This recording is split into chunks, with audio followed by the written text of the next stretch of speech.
네, 친절한 경제 시간입니다. 얼마 전 부산항 등에서 붉은 불개미가 때로 발견돼 방역당국이 바짝 긴장하고 있는데요. 네, 붉은 불개미 얼마나 무서운지 도대체 무슨 문제가 있는지 박대기 기자와 함께 얘기 나눠보겠습니다. 박 기자, 붉은 불개미 국내에서 지금까지 총 몇 차례나 발견이 된 거죠? 네, 지금까지 5차례 발견됐습니다. 지난해 부산항에서 처음 발견됐었는데요. 이때 약 1,200마리가 때로 발견됐습니다. 이후 부산항과 인천항에서 한 차례씩 한두 마리씩 발견됐고요. 큰 문제는 없었습니다. 문제는 지난달 다시 경기도 평택항과 부산항에서 수천 마리씩 때로 발견된 겁니다. 개미가 이렇게 때로 발견된다는 것은 붉은 불개미 여왕개미가 있고 땅속에 집을 짓고 알을 낳고 있다는 뜻입니다. 따라서 한두 마리 나오는 것과는 비교하기 힘들 정도로 중대한 문제입니다. 번식 능력이 없는 일개미 몇 마리가 들어오면 곧 죽어버리지만 여왕개미는 많으면 하루 3,000개까지 알을 낳습니다. 이 붉은 불개미 무리는 30만 마리까지 불어나는데요. 다른 곳으로 순식간에 퍼질 수 있는 위험이 있습니다. 자, 그럼 좀 생소한 분들도 계실 텐데 이 붉은 불개미가 과연 어떤 곤충이고 또 어떤 위험이 있는지 좀 알려주세요. 네, 제 기자 동료 중에 한 분이 실제로 물려본 적이 있는데요. 예, 미국에서 일인데 잔디바디 위에 이제 반바지를 입고 있었는데 갑자기 개미떼가 몰려들어가지고 심하게 이제 물어뜯었다고 합니다. 골물 정도로 아프다고 하는데요. 이런 붉은 불개미는 원래 원산지는 남미입니다. 크기는 2.5에서 6mm로 우리 주변에서 흔히 보는 작은 개미와 닮았습니다. 고온 다습한 곳에서 서식하고요. 천적이 없어서 토착 개미나 파충류 그리고 작은 동물을 때로 공격하면서 생태계를 교란할 수 있습니다.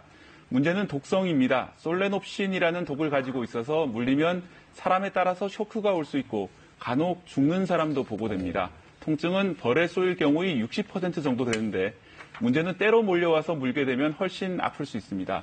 실제로 미국에는 소나 돼지 같은 가축을 집중 공격하는 사례가 보고되고 있습니다.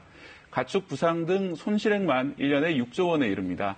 초기에 알려진 것처럼 독개미라고 하면 좀 과장이지만 피해가 큰 만큼 국내에 퍼지지 않도록 미리 대비하는 일이 대단히 중요합니다. 네, 지금 항구에서만 계속 발견이 되는데 국내에 이미 퍼진 건 아니냐는 우려도 있거든요. 가능성이 있습니까?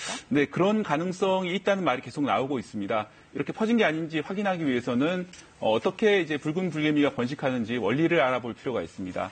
모든 개미가 마찬가지지만 개미떼에는 알을 낳을 수 있는 여왕개미가 단 한 마리 존재하고요. 그리고 이제 번식 못하는 일개미들이 있습니다. 여왕개미는 다른 곳에서 새로운 떼를 만들어갈 공주개미와 수개미를 낳습니다. 이 둘은 서로 교미를 한 뒤 공주개미는 새로운 여왕개미가 되는 겁니다. 이런 과정을 보면 날개가 달린 공주개미가 있어야 개미떼가 다른 곳으로 퍼질 수 있습니다.